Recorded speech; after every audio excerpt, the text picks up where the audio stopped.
I think we're missing a lot today because we don't have our individual gardens in the backyard where we have our own fruits and vegetables and what have you, things like that.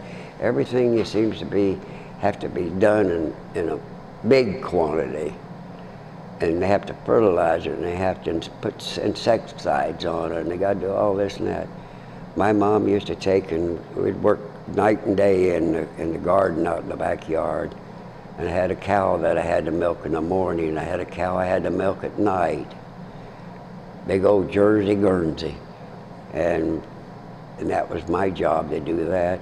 And then we'd bottle the milk and strain the milk and bottle the milk, and Dad'd take the milk to the grocery store and sell it, and what he didn't take to the grocery store, he left it up for Mom, for us kids to have at home. So he always had milk, and they'd make their own cottage cheese. People don't even know where cottage cheese comes from.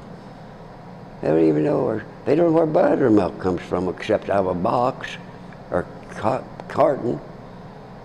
They don't know that it's sweet milk. It ain't sour milk. It has nothing to do with sour milk. Buttermilk doesn't. It's just as sweet as sweet milk. But no, they say it's buttermilk, it's sour.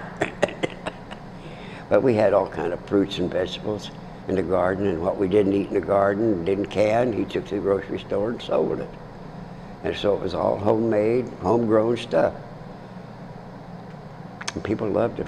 Oh, just like we've got tomatoes over there in our garden now. Candy's got them going, and we had a bacon tomato sandwich yesterday, and the tomato, hey, man, that thing tastes so much better than them store-bought and junks that they call tomatoes. It's no good. It's just a lot different than what it was back then. You didn't have the transportation that we didn't have then. Some people, I can remember still horse and buggies going to town. Going down, and my dad in the backyard of his grocery store had a hitching post where they could pull the buggy in and hitch it up to there, and then go in the store and bring their carton of eggs and stuff for us to candle. And they change that to cash to buy groceries and flour, mostly flour and stuff like that. But everybody back in those days, they were self-sufficient. Yeah, they were self-sufficient. And that's what a lot of people don't realize, but I can remember when they came out with daylight savings time. It seems to me like they wanted daylight savings time, and it wasn't so much for factories or anything like that, but it was for the people that were working in the factories that were going home. They wanted to have more daylight to work in their victory gardens, they called them. And everybody had a victory garden during the war.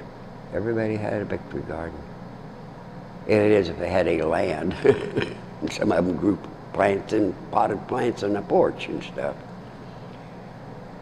But it was quite a deal. I don't know. Growing up in the old days had fun. We had fun. There's nothing wrong with that. Kids have fun today, they're all right, but I don't think they do. They got to sit around doing this all day long. They don't know how to play marbles or shoot with a peg or anything, mumble peg or anything like that. So I don't know. It's just a different world. Everything has changed.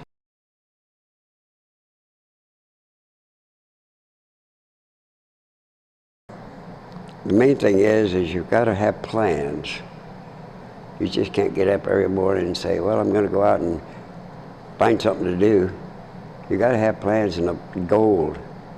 Find yourself a goal and get a goal and head for that. And don't let nobody stop you. I don't mean go out and shoot everybody in the road or anything to get you there, but to do that. You got to do that. You got to have a goal and set a goal and then follow it. My goal was to fly and be in the military flying, and that's what I set, and that's what I did. And then when I got to where I couldn't do that, then they grounded me, and I was a ground pounder. But I didn't let that stop me. I still had a job to do, and my job was the same thing that I did when I got out. 20-some years later, I was still doing it. So it's not bad. And besides that, you got to look at it. Okay. People say, young kids especially, I've heard them say it so often, I probably said it myself, and you did too. 20 years? I ain't going to waste 20 years in the service. 20 years in the service is not wasted if you got a goal and you're working toward that goal. And you got to keep moving. You can't just stop and say, well, I've reached my goal, because you haven't. I think you'll find out you've got more goals on down, but one goal from one goal to another goal. There's steps you got to go up and down. And if you start going down, that's bad. You want to keep going up.